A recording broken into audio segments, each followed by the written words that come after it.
इमामत के कायल हैं और हम रसूल और अली के दरमियान किसी को बर्दाश्त नहीं करते। यही हमारा अकीदा दिल में है और यही हमारा अकीदा ज़ुबान पे है और यही हमारा अकीदा हमारी अजान में होता है, खलीफातहू बिला फासल। हम बग़ैर फासले के अली को नबी का खलीफा समझते। झगड़े उम्मत मुसलमान में तब शुरू हुए जब इल्म का दौर ख़त्म हो गया। मासूम ने फरमाया था कि अपने बच्चों को इल्म सिखाओ, जैसे जैसे ये इल्म के करीब आएंगे वैसे वैसे ये अहले बैत के करीब आएंगे। आज गली गली में गाली गोली हमला धमाका ये सब कुछ इसलिए हो रहा है कि इल्म फैलाने वाले चले गए, वरना बुजुर्ग मेरे सामने तशरीफ़ फरमा है। हमारे मज़हब इस्लाम का माजी कोई इतना भयानक नहीं है। एक दूसरे की राय का एहतराम किया जाता था, एक दूसरे की अकीदे को इज्जत की नज़र से देखा जाता था। सिर्फ बात मानने की नहीं, बात समझाने की है।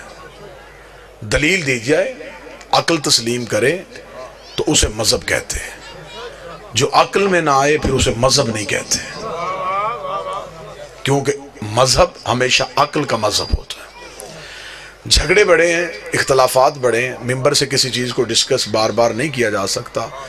लफ्ज़ कह देता हूँ, जो इब्तदाई तनाजुर है, जो इब्तदाई झगड़ा है, किबला शिराजी साहब, वो झगड़ा ये है कि बादज़ रसूल उम्मत मुसलमान में एक नज़रिया खिलाफत का कायल है, एक नज़रिया इमामत का कायल है। ठीक हो गया। एक नज़रिया कहता है कि बादज़ रसूल सिलसिला इमामत शुरू हुआ जनाब अमीर अल मोमिनीन से लेके जनाब महदी तक, ये सिलसिला इमामत है। ये नबी के वारिस भी हैं, दीन भी इन्हीं से लेना चाहिए। आप मेरी तायीद फरमाएंगे, मैं जो कह रहा हूँ वो आपने पहले सुना हुआ और यकीनन ऐसा ही है। एक नज़रिया ये है कि वो जो कहते हैं, वो कहते हैं नबी के बाद सिलसिला खिलाफत चला, बादशाहत का सिस्टम चला। नबी के बाद एक सहाबी नबी के वारिस बने, उनके बाद दूसरे सहाबी बने, फिर तीसरे सहाबी बने, फिर अली बने, फिर उसके बाद ये सिलसिला चलता गया। वो कहते हैं कि नबी के बाद हम सिलसिला खिलाफत के कायल हैं। झगड़ा नहीं, लड़ाई नहीं, बहस नहीं, दोनों अकीदों को देख लेते हैं कि दोनों अकीदों की बुनियाद क्या है। आप मेरे सामने शिया सुन्नी बन के ना बैठिएगा, आप मेरे सामने जज बन के बैठ जाइएगा। मैं दोनों अकीदों की वकालत कर लेता हूँ, आप फैसला कर लीजिएगा। पहला अकीदा ये है कि हमने खिलाफत वालों से पूछा कि आप हमें बताएं कि आपने नबी के बाद एक सहाबी को खलीफा माना, आपके पास दलील क्या है? भाई दलील से मानना है ना, आप हमें दलील दे दें। उन्होंने कहा दलील हमारे पास ये है कि नबी जाते हुए किसी का ऐलान नहीं करके गए थे, नबी किसी को नॉमिनेट, किसी को नामजद नहीं करके गए थे। बादज़ रसूल मुसलमान परेशान हो गए कि इतना बड़ा दीन है, बगैर वारिस के कैसे चलेगा। लिहाजा महाजरीन और इंसार मदीना के बाहर एक जगह सकीफ़ा बनी सादा में इकट्ठे हो गए। वहां पे इन्होंने आपस में मिलकर मशवरा किया कि अब नबी का वारिस किसे बनाए। महाजरीन कहते थे कि नबी का वारिस हम में से होगा, क्योंकि हमने नबी के साथ हिजरत की, हमने कुर्बानियाँ दी हैं, हमने घर बार छोड़े। अंसार कहते थे तुमने घर छोड़े, हमने घर दिए, तुमने कारोबार छोड़े, हमने हिस्सादारी दी है, लिहाजा नबी के बाद ज़्यादा हक हमारा बनता है। महाजर चाहते थे वारिस हम में हो, अंसार चाहते थे वारिस हम में हो। जो लफ्ज़ मैं कह रहा हूँ ये किसी मस्जिद के मौलवी की बात नहीं मैं कर रहा। इब्ने खल्दून से लेके शिबली नुमानी और शिबली नुमानी से लेके इब्ने अबिल हदीद तक जहाँ तक जाओगे दलील यहीं पर मिलेगी। वो कहते जी हुआ फिर ये कि महाजरीन और अंसार दस्तों गिरेबान हो रहे थे। इससे पहले कि झगड़ा ज्यादा हो जाता, एक सहाबी उठे, उन्होंने दूसरे बुजुर्ग सहाबी का हाथ पकड़ा, हाथ पकड़ के बुलंद किया, बुलंद करके नबी के बाद ये बुजुर्ग भी है, मोतबर भी है, रिश्तेदारी भी नबी से है, लिहाजा मैं भी इनकी बैयत करता हूँ, आप भी इनकी बैयत कर लें। बस उस सहाबी की उस दलील पे मुसलमानों ने उनके हाथ पे बैयत कर ली और ये बन गया सिलसिला खिलाफत, यूं बन गया नबी का पहला खलीफा। ठीक हो गया। अब हम चले गए इमामत वालों के पास। हमने कहा जी आप हमें बताएं, आपने नबी के बाद अली को माना, दलील क्या है? वो कहते दलील ये है कि नबी की जिंदगी में रसूल ने आखिरी हज पढ़ा, 1.25 लाख सहाबियों के मजमे में नबी ने पुलानों का मिंबर बनाया। मिंबर बना के नबी ने अली का हाथ पकड़ के सहाबा के सामने बुलंद किया और बुलंद करके अली की मौलायत का ऐलान कर दिया। लिहाजा हमने वहीं से सिलसिला इमामत को ले लिया है। झगड़ा खत्म हो सकता है अगर जहन से शिया सुन्नी की जिद निकाल दी जाए। एक खलीफा बना नबी के जाने के बाद, एक का ऐलान हुआ नबी की जिंदगी में, एक सहाबियों के मजमे में, एक गदीर के मजमे में। एक हाथ सहाबी ने पकड़ के बुलंद किया, एक हाथ नबी ने पकड़ के बुलंद किया। जिद नहीं करनी कि मैं अहले सुन्नत हूं, अहले हदीस हूं, सिर्फ घर में जाके इतना सोचना है कि कुरान में अतात सहाबी की वाजिब है या नबी की वाजिब। कुरान में अतात किसकी वाजिब? कुरान में किसकी अतात वाजिब? अगर तो कुरान में अतात है नबी की वाजिब, तो फिर जिसका हाथ नबी ने बुलंद किया, देखिए बिल्कुल मैं वसू के साथ जुमला कह रहा हूं, सहाबी की इज्जत का हुक्म है, अतात का नहीं, क्योंकि अतात होती है सिर्फ मासूम की।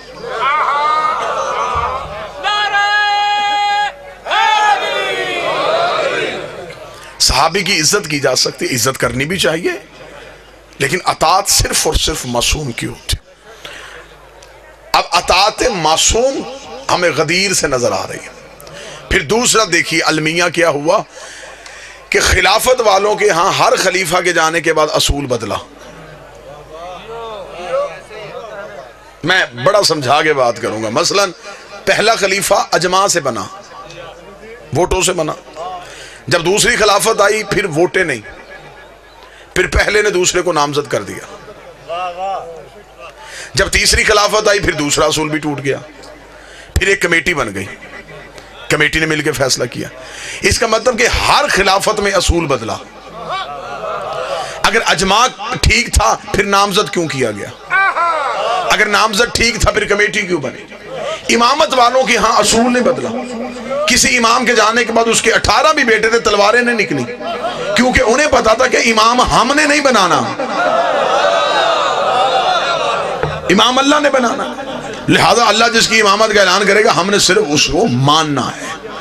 अब यहां पे जहां पे आगे हम शिया सुन्नी इकट्ठे हुए, वो एक जगह पे इकट्ठे हुए। वो जगह बाबा जी कौन सी थी? सब मुसलमानों ने कहा जी यजीद गलत, हुसैन सही। कोई मुसलमान किसी भी मकतब से हो उसने यजीद को सही नहीं कहा, उसने कहा हुसैन सही थे, यजीद गलत थे। मुझे माफ कर दीजिएगा, मैं मेहमान हूं आपका, सिवाय मजहब आले मोहम्मद के कोई यजीद की खिलाफत को गलत कह नहीं सकता। सिवाय अलीयुन वलीउल्लाह पढ़ने वालों के कोई साबित ही नहीं कर सकता कि यजीद की खिलाफत गलत है। आप मुझ में दलील मांगे, मैं मिंबर से दलील देता हूं। मुसलमानों के यहां खिलाफत के जितने असूल थे, यजीद के पास वो सारे असूल थे। यजीद के पास वो सारे असूल थे। मुसलमानों के यहां खिलाफत का पहला असूल है कि उम्मत इकट्ठी होकर किसी के हाथ में बैत कर ले, उसे खलीफा बना दिया जाता है। इसके पास ये असूल भी था। इसने दुनिया के 3 हिस्सों से अपनी बैत ले ली थी। इसका मतलब इसके पास अजमा था। खिलाफत वालों के पास दूसरा असूल है कि पहला जाता हुआ नामजद करते खलीफा हो सकता है। इसके पास ये असूल भी था। इसका बाप जाता हुआ इसे नामजद करके गया था। खिलाफत वालों के यहाँ तीसरा असूल है कि कमेटी मिलकर फैसला कर ले, उसे खलीफा बना दिया जाता है। इसने कमेटी से भी अपने हक में फैसला ले लिया था। इसका मतलब इसके पास अजमा था, इसके पास नामजद करना था, इसके पास कमेटी थी। फिर आज कैसे मुसलमान कहता है यजीद गलत है, हुसैन सही है? फिर इसका मतलब यजीद के पास तो खिलाफत के सारे असूल थे, फिर यजीद की खिलाफत को गलत कैसे कहोगे? सिर्फ यजीद गलत कहना नहीं और हुसैन सही करना इस्लाम नहीं है। तुम्हें कहना पड़ेगा, अगर तुमने हुसैन को सही कहना है फिर तुम्हें कहना पड़ेगा हुसैन सही थे, अजमा गलत था। हुसैन सही थे, नामजद करना गलत था। हुसैन सही थे, कमेटी गलत थी। तुम्हें मानना पड़ेगा गदीर सही था, सकीफा गलत था।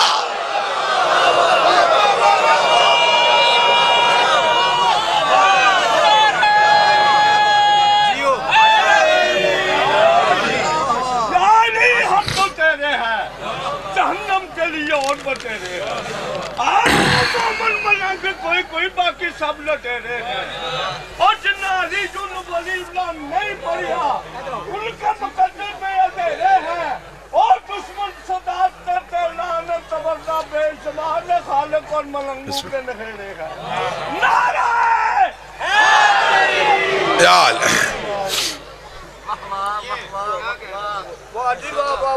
तबीयत है मादा सरकार मौजूद सुनने को।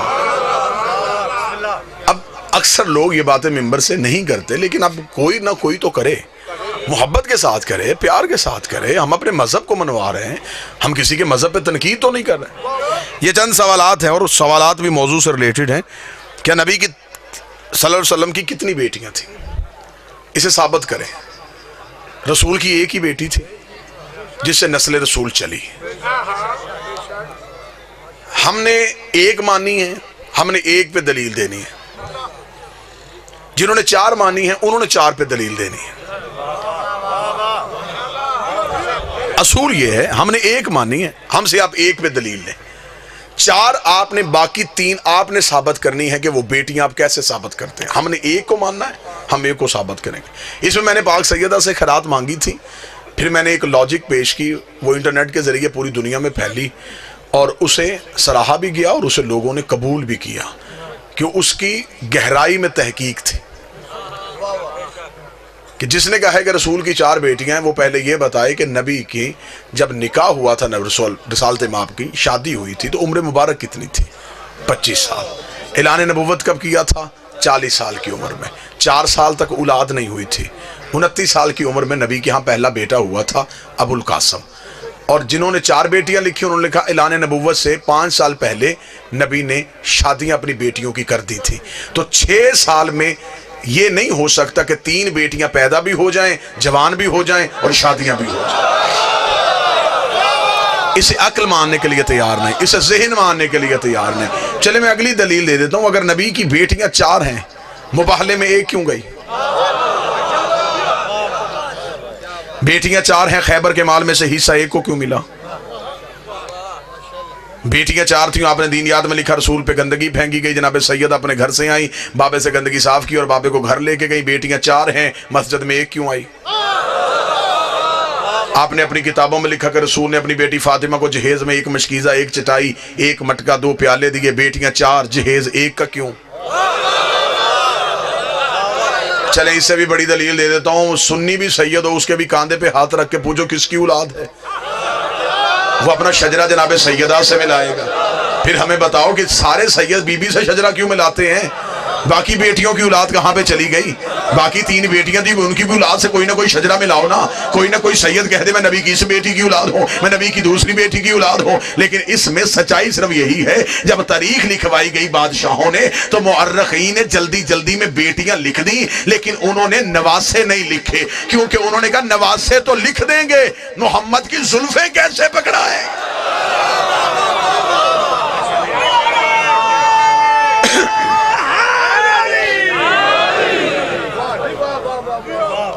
जब मुबाहले के मैदान में खुदा ने निसा का लफ्ज कह दिया था, तो खुदा ने को बंदी तो नहीं दी थी कि सिर्फ एक बेटी लेके आ।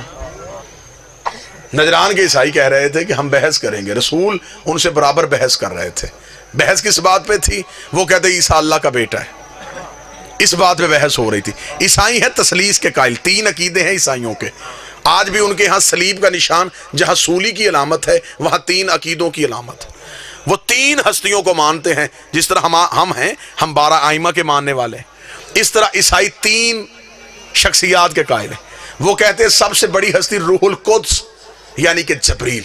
वो कहते हैं इसमें अल्लाह का नूर आता है, रूहुल कुद्स में। उन्होंने कहा रूहुल कुद्स यानी कि जबरील। जबरील से ज्यादा इख्तियार किसी के पास नहीं, मरियम से बड़ी मस्तूर कोई नहीं, ईसा से बड़ा मर्द कोई नहीं।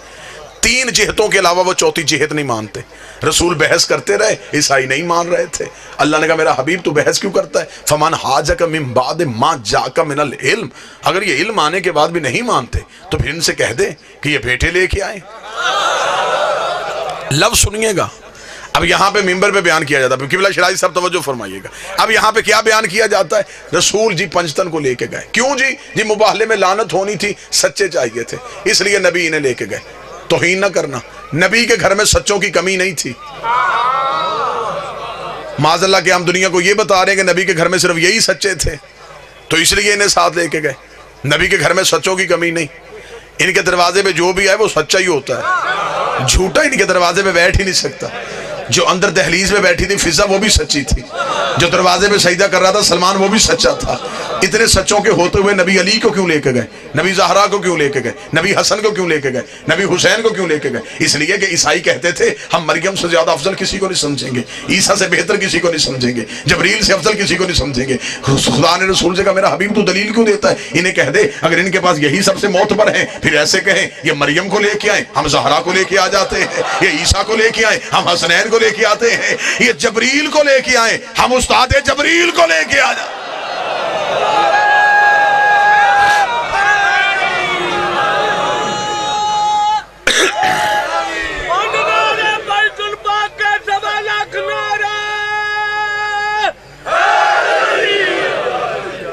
जाओ फिर इन्हें कहो कि ये ईसा लेके आए हम हसनैन लेके आते। और ये है मिंबर की सदाकत। शायद इस वाक्य को इस अंदाज से ना बयान किया जाता हो। ईसाइयों का जो पादरी आया था ना बहस करने के लिए, जो बड़ा पॉप था, उसका नाम था अबुल हारिस, उसकी उम्र 120 साल थी। उसके साथ उसके 2 जानशीन थे, अब्दुल वसी और अब्दुल मसीह, 70 ईसाई थे।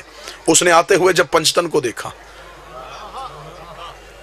उस ईसाई ने खुतबा दिया जो तारीख में, उसका मुझे नहीं पता इनमें औरतें कितनी आ रही और मुझे नजर भी नहीं आ रहे कि मर्द कितने हैं, मुझे नहीं पता ये कौन कौन आ रहा है, लेकिन मैं इतना जानता हूं अगर कोई मस्तूर आ रही है तो मरियम उसका पल्लू उठा के आ रही है।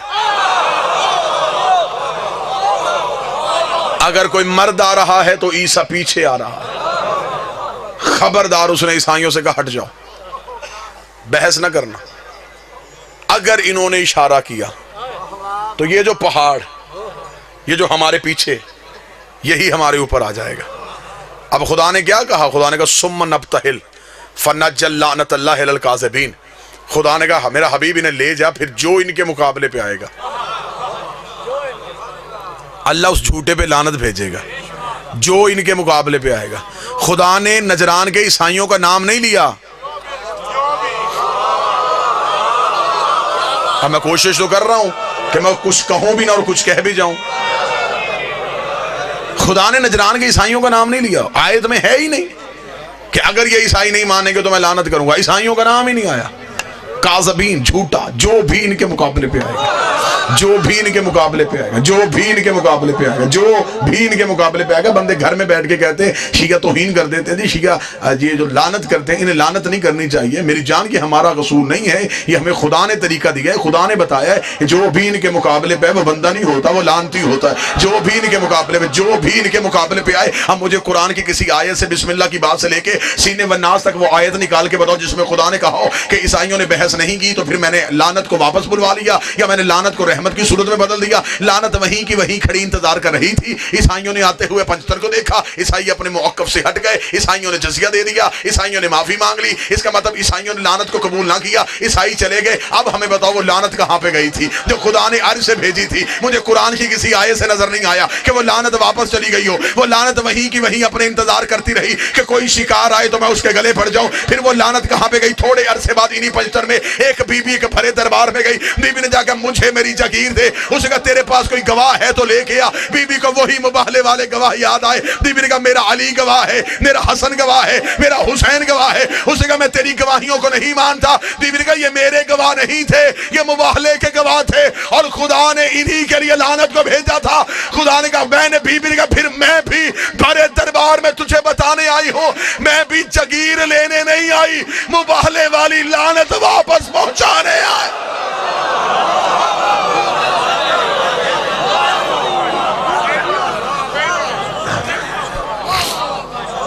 दूसरा सवाल है कि आप सल्लल्लाहु अलैहि वसल्लम को नबूवत कब मिली? शिया अकीदा यह है कि नबी आके नबी नहीं बनता, नबी नबी बन के आता है। जब मैं काजी चक में पहुंचा, मैं खतीब तब भी था, मैं गाड़ी से उतरा, मैं खतीब था, मैं कमरे में गया, मैंने पानी पिया, मैं खतीब था। अब कोई मुझे कहे कि नाज में मिंबर ऐलान करे कि जी आप आसफ अलवी साहब से, मैं कहूंगा कि वो मिंबर पे आके खतीब बन के दिखाएं। तो खतीब में पहले भी था, मिंबर पे आके अजहार किया है। नबी 40 साल तक भी नबी था। 40 साल चुप क्यों रहा? 40 साल चुप इसलिए रहा, 40 साल तक कुरान बन के दिखाया, फिर कुरान पढ़ के सुनाया। अब मुझसे अगली दलील पूछे, अगर 40 साल में कह देता मैं नबी हूं तो नबूवत का गवाह लाता कहां से? उसने ये नहीं कहा कि मैं यहां आके नबी बना, उसने ये कहा कुन तो नबीयन आदम बैन अल माअ व तीन, मैं उस वक्त भी नबी था जब आदम मट्टी और पानी के दरमियान था। गवाह भी वही चाहिए था जो ये कहता कुन तो वलियन आदम बैन अल माअ व तीन, मैं उस वक्त भी वली था जब आदम मट्टी और पानी के दरमियान था। 40 साल तक सिर्फ खामोश रहे। अगर आज कोई ईसाई मुसलमानों से कहे मुसलमानों तुम कहते हो तुम्हारा नबी अफजल है, हम ईसाई कहते हैं हमारा ईसा अफजल है, मुसलमान कहेंगे दलील क्या है? वो कहेगा तुम्हारा कुरान कहता है कि हमारा ईसा 3 दिन का बोला था। बहुत अच्छे, बहुत अच्छे। मैं बिल्कुल सादा सादा लफ्ज कह रहा हूं, ईसा 3 दिन के बोले, इन्नी अब्दुल्ला अतानिल किताबा वजअलनी नबी, अल्लाह का बंदा हूं, किताब लेके आया हूं, नबी बन के आऊं। ईसाई पूछ सकते हैं, वो कहेंगे हमारा 3 दिन का नबी, तुम्हारा 40 साल तक नबी नहीं। तो बताओ जो 3 दिन का कहे कि मैं नबी हूं वो बड़ा होता है या जो 40 साल के बाद कहे वो बड़ा होता है? मुसलमान चुप हो जाएंगे, दलील ही कोई नहीं।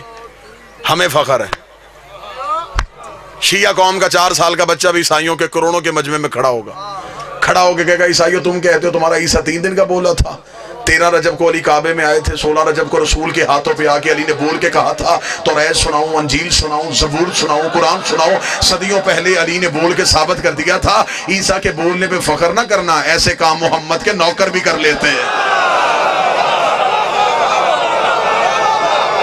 सारे बोलना, मिलके बोलना, हैदरी।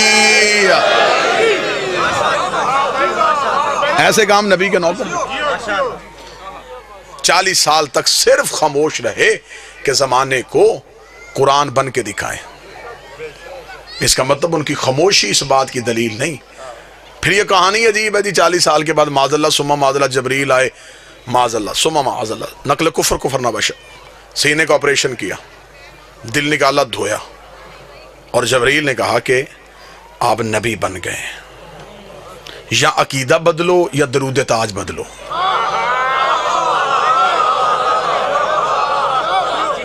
दरूद ताज में कहते हो वल्लाहु आसिमुहु व जबरील खादिमुहु, जबरील तेरा खादम है। खादम की जुर्रत क्या कि वो सरदार को पढ़ाए, नौकर की जुर्रत क्या कि वो आका को पढ़ाए। ये कहते हैं जी नहीं, वो उसने कहा था ना इकरा पढ़, तो ये पढ़ा। ओ इकरा तुम्हें कहना समझ में नहीं आया कि जबरील ने इकरा कहा क्यों था? बाबा जी अब तो तलीम आम हो गई है, हर गली में 2-4 इंग्लिश मीडियम स्कूल होते हैं। आप मेरी तायद फरमाएंगे बुजुर्ग जो बैठे हुए। एक वक्त होता था कि एक इलाके में एक ही बच्चा जमींदारों का पड़ा होता था। उस इलाके की किसी बीबी को खत या तार आ जाती, वो पूरा गांव छोड़ के उस बच्चे के पास जाकर दी, बेटा पढ़। अब उसे वो जो बीबी रास्ते में इतने डेरे आए तो किसी और दरवाजे पे क्यों रुकी? वो कहेगी मैं जाहल जरूर लेकिन इतना जानती हूँ, उसी से पढ़वाऊंगी जिसे पढ़ना आता है। और जबरील पूरा अरब छोड़ के नबी के कदमों पे इसलिए आया था, ये सारे जाहल हैं, इकरा तू पढ़। तुम्हें जबरील का कहना समझ में नहीं आया, वो वारिस से कह रहा है कि तू पढ़।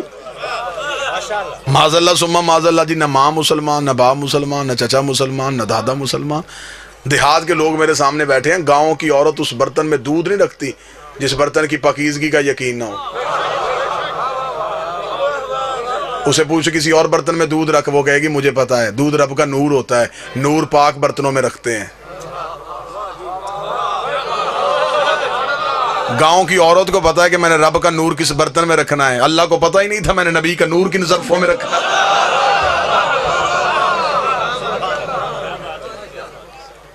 ये नूर थे, हकीकत में ऊपर था बशरियत का लिबादा, बशर के लिबादा था सिर्फ ऊपर।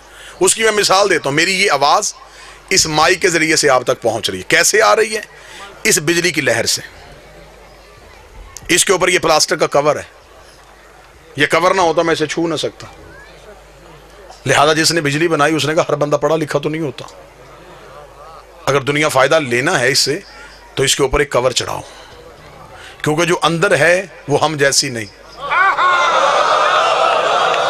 मैं कोशिश तो कर रहा हूं, होती तो खतीब की मेहनत ही है। जो इसके अंदर है वो हम जैसी नहीं, उसमें तेजी है। अगर हम उसे हाथ लगाएं जल जाएंगे। उन्हें ऊपर ये कवर चढ़ा दिया। बाबा जब तक ये इंसानियत के करीब रही इसके ऊपर कवर रहा। बच्चा हाथ लगाए, पढ़ा लिखा लगाए, अनपढ़ लगाए, कुछ नहीं, फायदा भी लो नुकसान भी ना दे। लेकिन जब ये अपने घर में आई, जहां से ये बिजली आती है, वो बड़े बड़े ग्रिड स्टेशंस जहां से ये गुजरती है, उन तारों पे कोई कवर नहीं है। क्यों? वहां इसके अलावा जाने वाला कोई नहीं।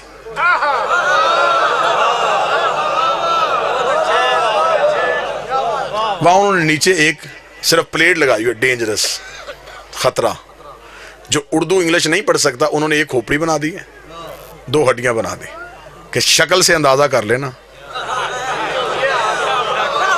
अगर ऊपर गए तो ये होगा, यहीं पे रुक जाओ। ऐसा ही होता है, नूर के घर जाने से पहले बंदे रुक जाते हैं, अगर आगे गए तो ये हाल होगा। बस जब तक नबी का नूर इंसानियत के करीब रहा, ऊपर बशरियत का लिबादा रहा। लेकिन जब शबे मेराज अपने घर में गया, फिर अपनी असली हालत में गया।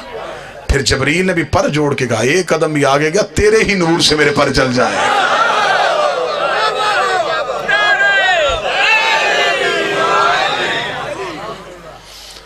पूछा गया रसूल से, या रसूल अल्लाह ये आपका नूर कब से है? फरमाया अव्वलु मा खलक अल्लाह नूरी, सबसे पहले अल्लाह ने मोहम्मद के नूर को खलक किया। अना व अली मिन नूर वाहिद, मैं और अली एक नूर से खलक हुए। मौला आपका ये नूर कब से है? फरमाया जब कब ना था,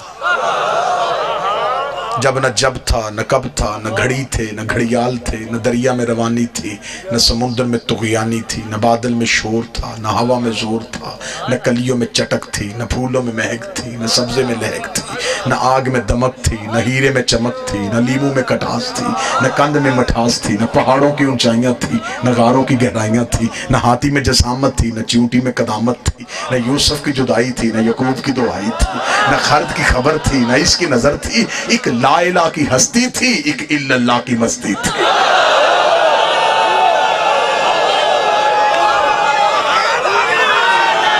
बिस्मिल्लाह से कुछ ना था, कुछ ना, कुछ ना था, कुछ ना था।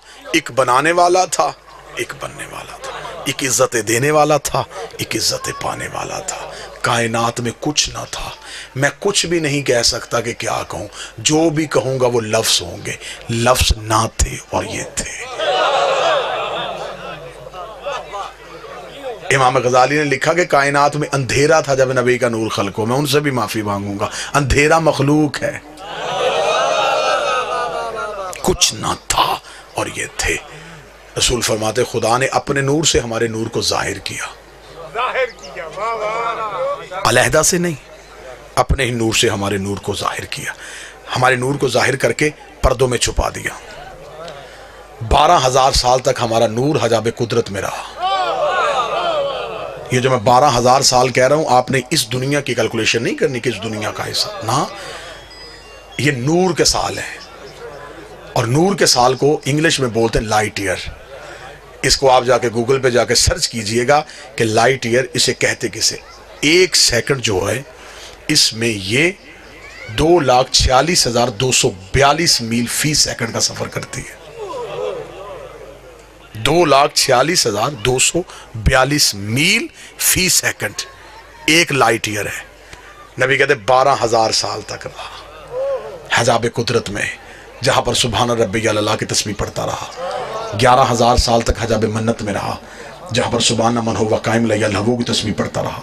10,000 साल तक हजाब सआदत में रहा, जहां पर सुभान मन हुआ दाइम लयसवो की तस्बीह पढ़ता रहा। 8,000 साल तक हजाब करामत में रहा, जहां पर सुभान मन हुआ गनी लफ्त कर तस्बीह पढ़ता रहा। 7,000 साल तक हजाब इज्जत में रहा, जहां पर सुभान जिल इज्जत वल जवार की तस्बीह पढ़ता रहा। 6,000 साल तक हजाब रिफ़त में रहा, जहां पर सुभान रफ़ीउल आला की तस्बीह पढ़ता रहा।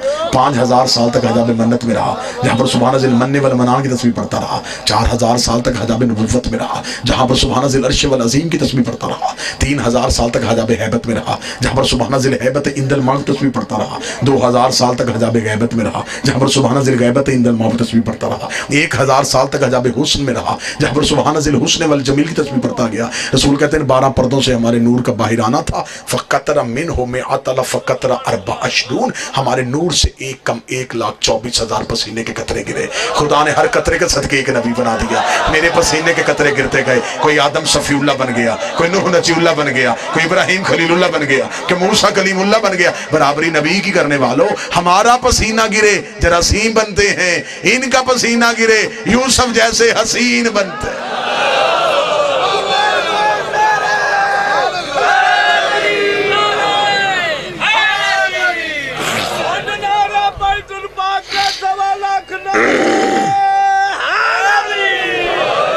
मुकद्दस हजाबाद से ये नूर गुजरा, तैयब और ताहर दरियाओं में आ गया।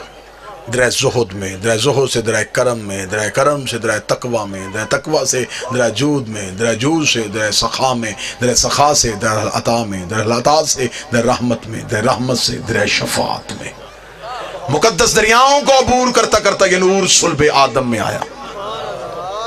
सुल्ब आदम से सुल्ब शीस में, सुल्ब शीस से सुल्ब अनोश में, सुल्ब अनोश से सुल्ब किनान में, सुल्ब किनान से सुल्ब महलाइल में, सुल्ब महलाइल से सुल्ब बाज़र में, सुल्ब बाज़र से सुल्ब अदरीस में, सुल्ब अदरीस से सुल्ब खनूख में, सुल्ब खनूख से सुल्ब मसरोशक में, सुल्ब मसरोश से सुल्ब मल्क में, सुल्ब मल्क से सुल्ब नूह में, सुल्ब नूह से सुल्ब साम में, सुल्ब साम से सुल्ब फक्षद में, फक्षद सुल्ब शालक में, सुल्ब शालक से सुल्ब आबर में, सुल्ब आबर से सुल्ब फालक में, सुल्ब फालक से सुल्ब अरगो में, सुल्ब अरगो से सुल्ब तारक में, सुल्ब तारक से सुल्ब इब्राहिम में, सुल्ब इब्राहिम से सुल्ब इस्माइल में, सुल्ब इस्माइल से सुल्ब किदार में, सुल्ब किदार से सुल्ब बेंत में, सुल्ब बेंत से सुल्ब हमल में, सुल्ब हम से सुल्ब यस में, सुल्ब यस से सुल्ब यमसई में, सुल्ब यमसई से सुल्ब आद में, सुल्ब आद से सुल्ब अदनान में, सुल्ब अदनान से सुल्ब माद में, सुल्ब माद से सुल्ब मदरका में, सुल्ब मदरका से सुल्ब खदैमा में, सुल्ब खदैमा से सुल्ब कनाना में, सुल्ब कनाना से सुल्ब नजर में, सुल्ब नजर से सुल्ब मालिक में, सुल्ब मालिक से सुल्ब गाब में, गाब से फहर में, फहर से सुल्ब लवी में, सुल्ब लवी से सुल्ब काब में, सुल्ब काब से सुल्ब कलाब में, सुल्ब कलाब से सुल्ब जैद में, सुल्ब जैद से सुल्ब कसा में, सुल्ब कसा से सुल्ब अब्द मनाफ में, सुल्ब अब्द मनाफ से सुल्ब हाशिम में, सुल्ब हाशिम से सुल्ब अब्दुल मुतलब में।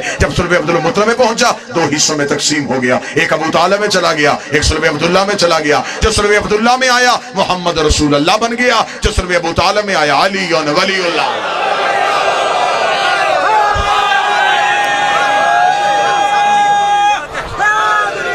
यार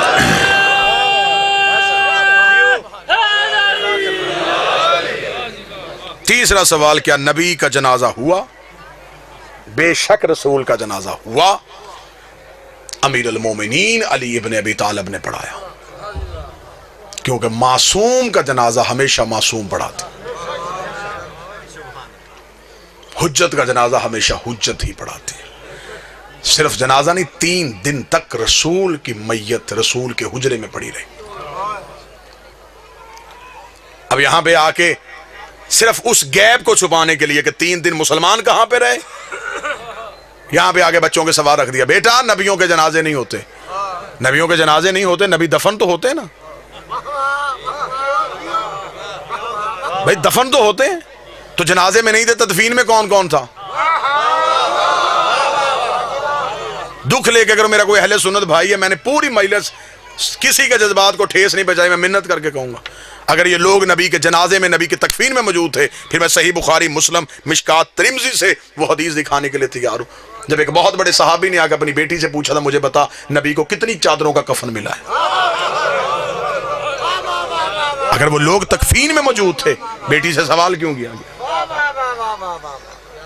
3 दिन तक मुसलमान गायब रहे सकीफा बनी सादा में हुकूमत की तश्कील देने में। लोग हुकूमत की तश्कील देते रहे, और 30 दिन के बाद मौला अमीर अल मोमिनीन गए, एहतजाज तिब्रिसी में हवाला, 30 दिन मौला अमीर अल मोमिनीन गए, मौला ने जाके सकीफा में अपने नेज़े को गाड़ा। नेज़े को गाड़ के मौला ने फरमाया, तुम नबी के जनाजे पे क्यों नहीं आए? उन्होंने कहा, या अली हम हुकूमत बना रहे थे। फरमाया, क्या किया तुमने हुकूमत का? कहने लगे, इसे वजीर बना दिया है, इसे अमीर बना दिया है। अमीर अल मोमिनीन का खुतबा है तारीख का। अमीर अल मोमिनीन ने कहा, अच्छा तुमने अली के फैसले को तरजीह नहीं दी? उन्होंने कहा, या अली यहाँ अजमाए उम्मत ज्यादा था।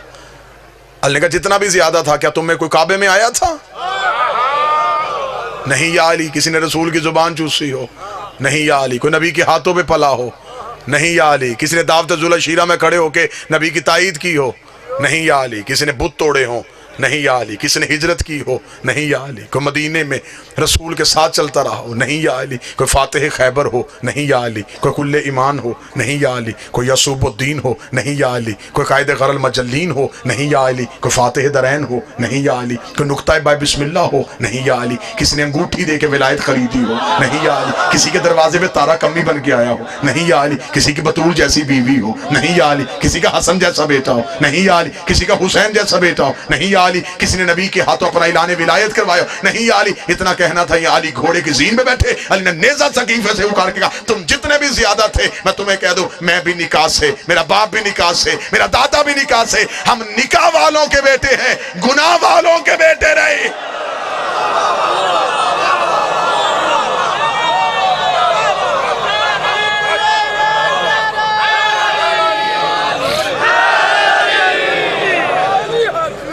आप जिसकी चाहें हम इज्जत करने के लिए तैयार है। दुख है, तकलीफ है, पढ़ा लिखा दौर है, मुझे तकलीफ होती है। बंदे कहते जी शिया फलां की इज्जत नहीं करते, फलां की इज्जत नहीं करते। भरे मजमे में चैलेंज कर रहा हूं, अभी इसी वक्त चैलेंज कर रहा हूं। ये नहीं कि मैं जब कभी दोबारा हूं ना, अभी सौदा नक्त कर लेते।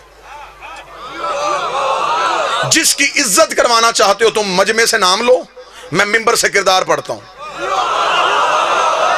बाबा जी ठीक है। अगर किरदार इज्जत के लायक हुआ तो इज्जत करते। ये तो गलत बात है कि आप अपनी किताबें भी ना पढ़ें।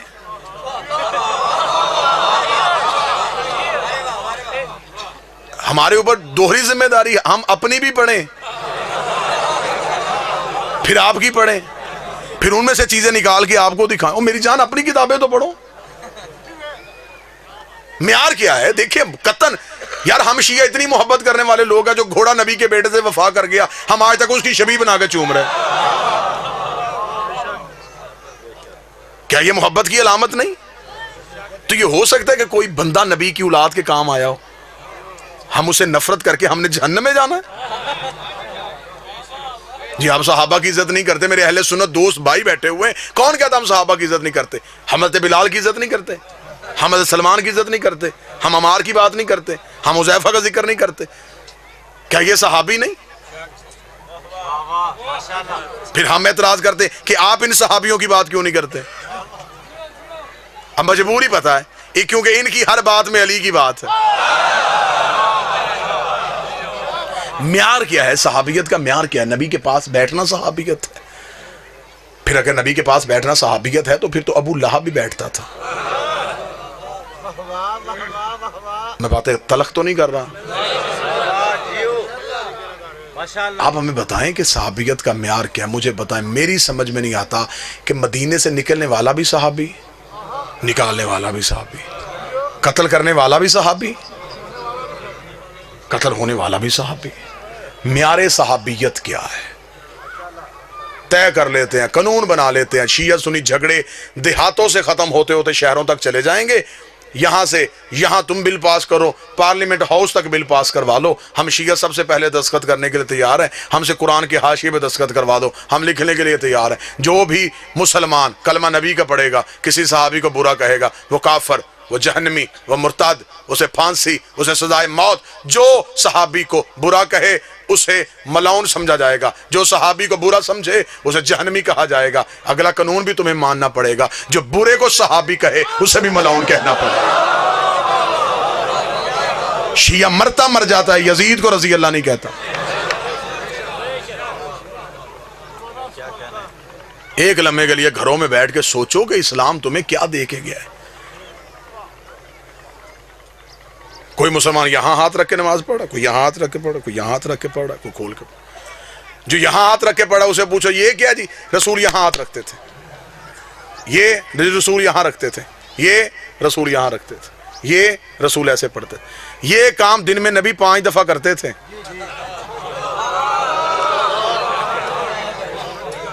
और उम्मत अभी तक ये तय नहीं कर सकी कैसे करते थे। गदीर तो एक दिन आया था,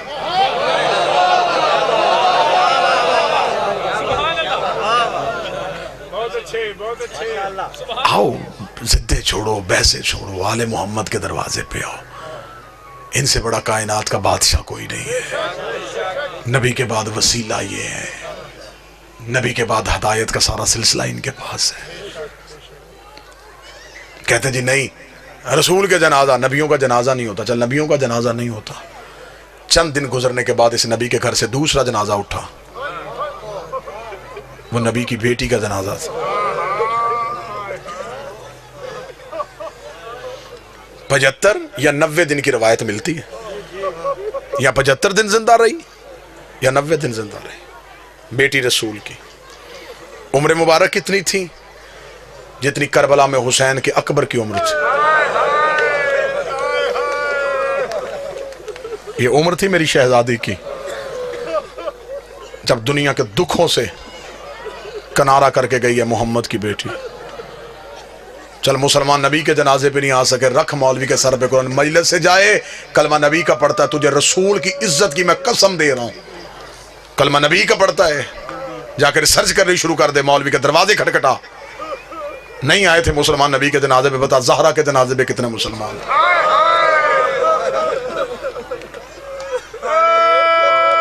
आधी रात को दफना किया है अली बतूल को।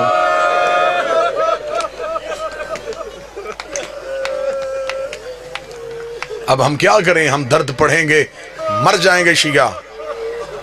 सारी रात अली जहरा की कब्र पे बैठ कर कुरान पढ़ते थे।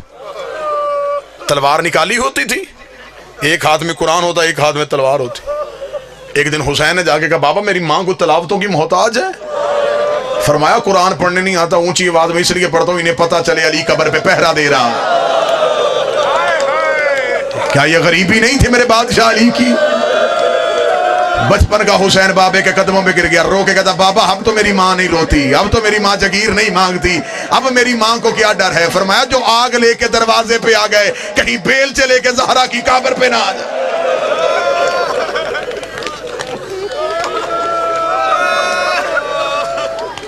रख मौलवी के सर पे कुरान। थोड़े अरसे बाद इस नबी के घर से तीसरा जनाजा उठा, वो नबी के बेटे का जनाजा था। वो नबी के बेटे का जनाजा था। मुझे सर पे कुरान रख के बता, कभी कोई जनाजा घर से निकल के फिर घर आए?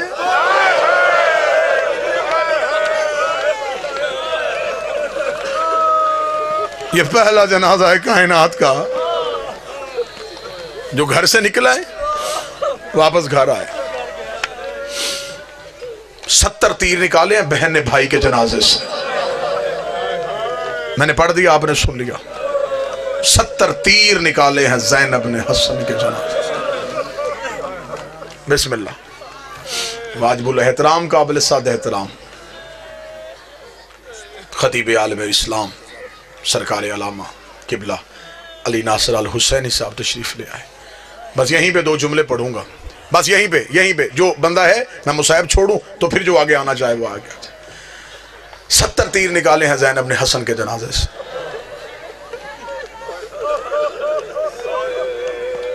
हुसैन ने अकबर के जिगर से एक बर्छी निकाली थी। जिसने सीने पे हाथ नहीं मारा उसने अपने आप को अमीर समझा। हुसैन ने असगर की गर्दन से एक तीर निकाला था, ज़ैनब ने 70 तीर निकाले। आखिरी तीर भाई के जनाजे से निकाल के ज़ैनब रो कहती, हुसैन एक दफा मुझे नाने की कब्र पे लेके जा। फरमाया क्या पूछना चाहती है? फरमाया जाके नाने की कब्र से जाके पूछू, नाना तू कहा करता था हसन मेरा अमीर बेटा है, हुसैन मेरा गरीब बेटा है। मैं नाने को बताऊं घर आके अपने अमीर का जनाजा देख, फिर मुझे बता तेरा अमीर ऐसा है तो तेरा गरीब कैसा हो। इन्होंने तेरे अमीर की ये हालत की है तो तेरे गरीब की क्या हालत?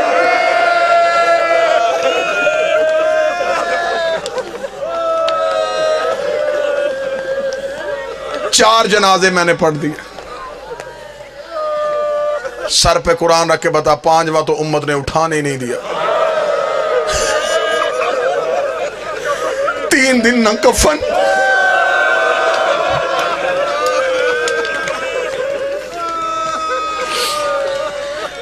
अपनी अपनी लाशें दफना के चले गए। हुसैन की लाश करबला के जंगल में 3 दिन तक बगैर कफन के पड़ी। अल्लामा हाफिज कफायत हुसैन अपनी किताब में लिखते हैं, उम्मत ने 7 हिस्सों में हुसैन की लाश को तकसीम किया। किसी के हाथ हुसैन का मामा आया, कोई हुसैन की अबा उतार के ले गया, कोई हुसैन की कबा उतार के ले गया। एक कमीने ने सैयद के कमरबंद पे हाथ डाला, हुसैन की मैयत कांपी, आवाज आई हया कर मेरी लाश पे मेरी बहनों ने आना, शर्म कर मेरी लाश में मेरी बेटियों ने आना। एक कमीना इनमें से वो है जिसमें आज भी ज़ियारत नाहिया में मेरा 12वां लहू रो के लानत भेजता है। बाबा शिराजी सैयद मुझे माफ कर देना, ये कमीना वो है जिसने हुसैन की अंगूठी उतारी, आज भी मेरा 12वां पर्दे पे लानत करता है। कोई नरम दिल शिया बैठा, मुझे माफ कर देना, इस मलाओं ने हुसैन की अंगूठी उतारी है। ये खुद कहता है कि जब मैं हुसैन की लाश पे पहुंचा, कोई हुसैन का मामा ले गया था, कोई हुसैन की अबा ले गया था, कोई हुसैन की कबा ले गया था। इसने कहा मेरी नजर पड़ी हुसैन के हाथ पे,